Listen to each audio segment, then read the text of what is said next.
There are many people who have the limitations in their minds, who have lost that fire in their eyes. Most people, ladies and gentlemen, go to their graves living a life far below their potential. And the question is, if you died today, what ideas, what dreams, what talents, what gifts will die with you? You have the ability to do more than you can ever begin to imagine. It's what you create. It's the habit of what you put in your head. See, someone can tell you your whole life you're a piece of crap, and part of you goes, you're full of it, I'm gonna show you. Lots of people have done that. They never bought it. Or someone tell you you're beautiful your whole life, you go, I'm not really beautiful. So what people tell you doesn't matter at all. It's what you stack. It's what you assemble. You need to believe and know that you're one decision, one relationship, one meeting, one book, one thought, one something away from a completely different life. It's an effort play. If you don't have self-confidence, you've never kept the promises you make to yourself. Check that box. If you have self-confidence, you've started to keep the promises you make to yourself. So if I'm gonna get up and I'm gonna work out, I'm gonna do 10 reps in the gym, I do one more. If I'm gonna do 45 minutes on the treadmill, I do one more. If I wanna make 10 contacts in a day, I do that and one more. There's a lot of times where I don't know how I'm gonna move forward, but I ask myself one question: can you take another step? And that answer is always yes. You're passing through that keyhole. But if you pass through it, then something massive opens up on the other side. And it is definitely the case that disciplinary institutions, universities, are exactly that, is they're places of guidance, and they're places to encourage people to develop the discipline that's necessary to see beyond the discipline. I mean, that's why we have disciplines, right? I mean, the words aren't there by accident. And once that discipline was established, then the disciplined mind could explode in every direction, which is precisely what happened. And that's the thing about growing up, is that when you're a teenager and a young adult, you have to sacrifice everything you could have been as a child to be the one thing that you're aiming at. But then that opens up, and the universities are part and parcel of that process. Change is automatic, but progress is not. Start today, right now. What do I really want in depth? What are the rituals that will get me there? And then get yourself to start a few of those actions and lock them in place. If you make the changes in yourself, you're going to be proud, and no amount of money or accolades from other people can mirror the feeling of being proud of knowing you've taken back control of your life. Everything in life is always changing. We don't have to work on change.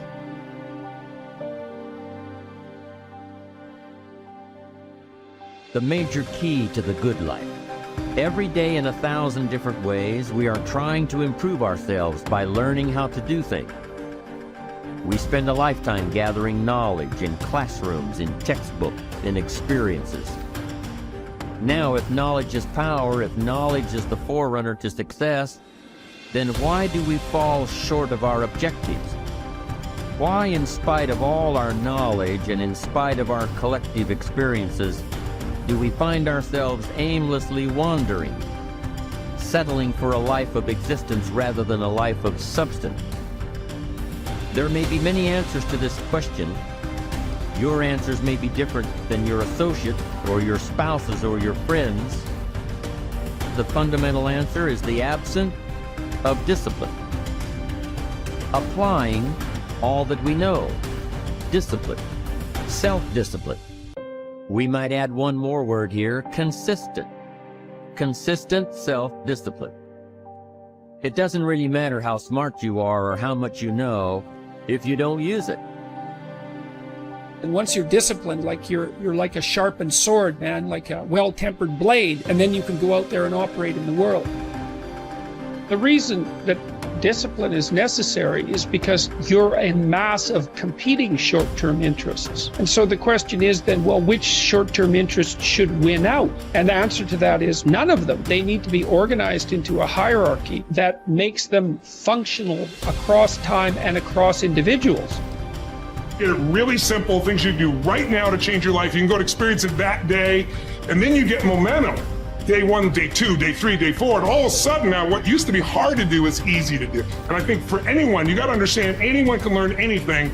And I'm just not willing to settle for a life without passion and aliveness. That's just like, there's so much to learn, there's so much to grow. And then my view is, what's next is always better. If I make it so, it's my job to make it so. And I think that's how we have to navigate. But most of us have been conditioned not to take a risk. But once you peel the crust, peel that crust away and see who you really are, you open your mind to a whole nother world. So I've opened my mind up to a whole nother world that most people can't even fathom because they haven't dug deep. So people think I'm crazy because I found a whole nother way of living. I think they're crazy for never even trying to get to the other side of whatever's in front of them. So what drives me every day is finding more of myself. And being my best is a never-ending journey. It is said that the master swordsman Nakayama Hakudo would practice drawing his sword some 2,000 times a day. At the Hayashizaki Temple, in one marathon of endurance training, he was recorded drawing his sword 10,000 times in a single 24-hour period. We can imagine the sheer speed required to do this. And also the deliberateness to do so many reps in so little time. But why would he do such a thing at all? Because, as Octavian's teacher Arrius Didymus said, practice over a long time turns into second nature. We don't rise to the occasion, we fall to the level of our training. The samurai Musashi was once challenged by a warrior named Miyake Gunbei, a man who thought himself one of the best in the world. On his third attack, frustrated by his lack of success, Gunbei charged at Musashi in an aggressive lunge. Musashi, having prepared for this exact scenario countless times, replied, "That is not what you should do," then parried the blow with one sword and watched as the man gashed his own cheek against Musashi's other sword.